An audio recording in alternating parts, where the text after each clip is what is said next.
But then fourthly, unique facial expressions. Facial expressions enable humans to communicate emotions very quickly. Sometimes you can communicate pleasure or pain much faster through a facial expression. And like other things, this is something we really take for granted. Probably every day you are affected by someone else's facial expression, but you don't think, I've just been affected by a facial expression. It's a really important aspect of body language. I heard in the last week a blind person saying that they really missed, because they previously could see, they really missed the ability to read body language. And sometimes they weren't sure what someone was saying because they could only hear the words. They couldn't see the facial expressions. This is my youngest son demonstrating two different facial expressions when he was just 5 years old. But if you look at ape faces, you find they don't have that many facial muscles, and all of them are to do with eating and opening the eyes, closing the eyes. In contrast with humans have 50 facial muscles, and about half of them are dedicated to making facial expressions. What a difference between humans and apes. Apes have these crude facial muscles. They can only make a few facial expressions. None of those are very nice. How many facial expressions do you think humans can make? If we were 5% different to apes, we'd be making about 6 facial expressions, perhaps one more than apes. Well, it turns out humans can make 10,000 different facial expressions. And not just make them, but we can discern 10,000 facial expressions. That's not 5% different to apes. That is 100% different to apes.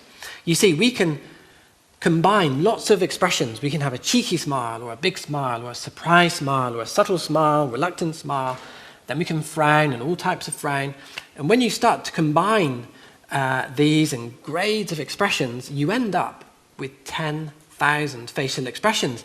And that is what you'd expect if God had designed us, because we are designed to be in the image of God and to express our emotions. But that is not what you'd expect if we had evolved by chance. The ability to smile, that's very hard for evolution to explain. These tiny little muscles here above the lip, apes don't have these tiny muscles. Those tiny muscles are there to help people to smile. I didn't think smile was that bad. Actually, I was hoping to show the next slide because my son was demonstrating different kinds of smile. I assume I didn't press a button for that one to go. Just on the topic of facial expressions, oh, it has come back. Yep. Okay. I asked my son to tell me how he would look if I told him he'd been caught being naughty, and so by acting, he said, "If you caught me being naughty, that's how I would look." Then I said, "How would you look if I told you what your punishment was?" And he said, "That's how I would look." And then I said, "How would you look if I told you you weren't going to get any punishment?" And he said, "That's how I would look." So, but this is just giving you a little taste of the range of facial expressions even a 5-year-old boy can make. I know he's a very good actor now after that. But then also the whites of the eyes. I know who's looking at me and who's looking at the screen because I can see the whites of your eyes. But you are unique because animals, you don't see the scalata, the whites of the eyes. If your pet dogs were sitting in the audience, I wouldn't know where they're looking because you can't see the whites of the eyes. And it confuses evolutionists. Why is it that humans are unique? You can see the whites of the eyes. There's no evolutionary explanation.